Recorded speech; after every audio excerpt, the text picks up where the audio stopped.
Today, I'm going to talk about the process type in IELTS Writing Task 1. I'll use an example of a process diagram. This one's about the production of ethanol. The structure of a process report is similar to other Task 1 reports. You'll have an introduction, an overview, and body paragraphs. Let's start with the introduction first. The job here is simple. Just paraphrase the question. For diagram, I'll paraphrase it as illustration. For show, I'll use demonstrate. In fact, for all process essays, I'll stick with demonstrate because it's particularly fitting for this type. Demonstrate specifically means to show something and explain how it works. You can see that explain how it works aligns perfectly. It's about describing and interpreting the steps, which is exactly what a process essay needs. So you only need to remember this one word for all process tasks. Next, the word how. Looking at this process, it starts with energy entering the first step. And by the end, it loops back to the beginning, meaning it's a cycle. So I'll use the cycle of here. I'll paraphrase manufacturing ethanol for this part. And that's the introduction done. Now, on to the overview. In a process essay, the overview and body paragraphs are closely linked. Specifically, how you approach the overview directly affects how you divide your body paragraphs. For the overview, one key thing we need to do is break the process into 3 main parts to give the reader a clear summary of how the product is made: the beginning, the middle, and the end. You'd present it something like this. Overall, the process begins with the start, continues with the middle, and concludes with the end. And this is how it looks. To do this, we need to identify what's the start, what's the middle, and what's the end, then slot them into the overview. So how do we figure out these 3 parts? The beginning is straightforward. It's the very first step of any process. The end is just as easy, scan to the final step of the process. So the start and finish are simple. But what about the middle? Which step do we pick from the ones in between to highlight in the overview? There's no fixed formula for the middle step. It can depend on the specific question or even on how each person thinks. But for me, I use a method that works for almost every process report. What I do is I look for the step where the original raw material transforms. That's going to be my middle stage. The original raw material is what the task gives you at the start. I check when it begins to change, whether in appearance, size, or transformation into other forms of substance. For example, let's say the task is about producing canned orange juice. It starts with oranges, which are picked, transported, squeezed, and then packaged into cartons and sold in stores. The oranges are the original material, and at the squeezing step they transform from whole fruit into liquid.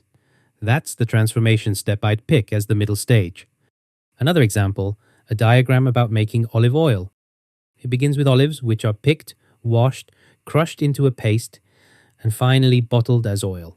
The step where olives turn into paste is the transformation. That's my middle.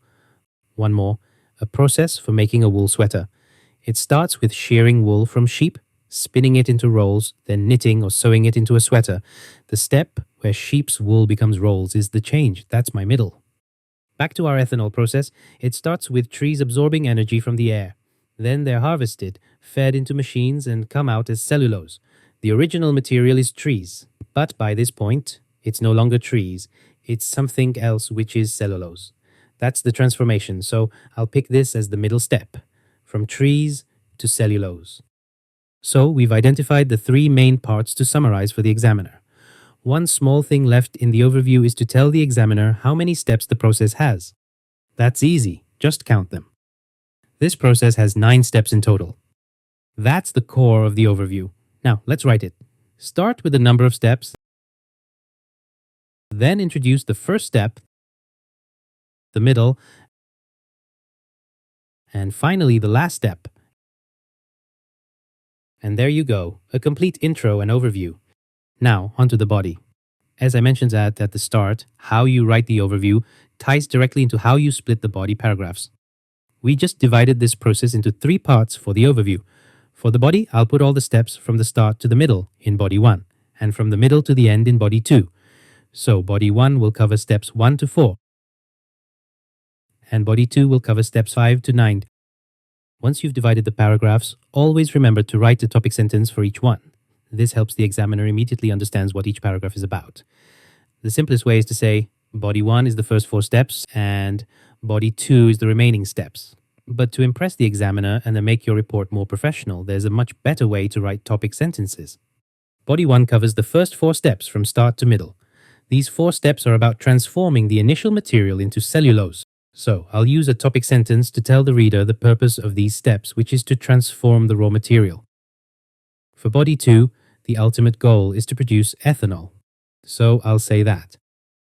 Topic sentence is done. Now, moving on to the detail of the body paragraphs. Body 1 first. Step 1. Trees absorb energy, including sunlight and carbon dioxide, from the atmosphere. Step 2. Mature trees are harvested by machines. I think harvest is already spot on here, so I won't paraphrase it. In the exam, if you can't think of a paraphrase, you can change the word form, like harvesting to harvested. Even if you can't find a synonym, showing you know different forms of particular words still demonstrates vocabulary knowledge. Step 3. They're fed into a cutting machine. I'll use convey here. It's a common process word since materials are often moved into machines. Step 4. Cellulose is extracted. This paragraph comprises 4 steps in total, but the way I wrote it in 4 separate sentences makes the paragraph feel disjointed, so I'll combine these 2 into one. Also, I'll add a linking word at the start of each sentence. Since these are sequential steps, connectors are crucial to explain the process smoothly. For the final step in Body 1, the material produced will definitely be used in Body 2's first step, so I always add a sentence saying it's ready for the next stage. This also links the 2 body paragraphs together. And here's the complete Body 1. Now Body 2. It goes from here to there and loops back to the start. So there are quite a lot of steps. I'll have to group some subsequent steps together to keep the paragraph concise. First, I'll combine these 2 steps into one sentence. Undergo is another useful process word. Every process has something going through a stage like washing, crushing, or grinding. I'll group these 3 steps into one sentence too. Remember to use linking words between sentences to avoid choppiness. Next, this step, I'll use the connector in turn to link it to the previous sentence. Connectors don't always have to be at the start. Finally, the step that loops back. For cyclical processes like this, you must end the report with something like restarting the process. It works well. And here's the full report. Now, let's see what the examiner says.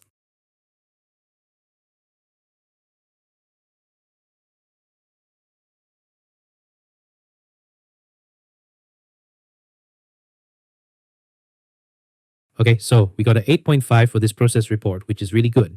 That's also the end of the video. Thanks for watching and see you again in the next video.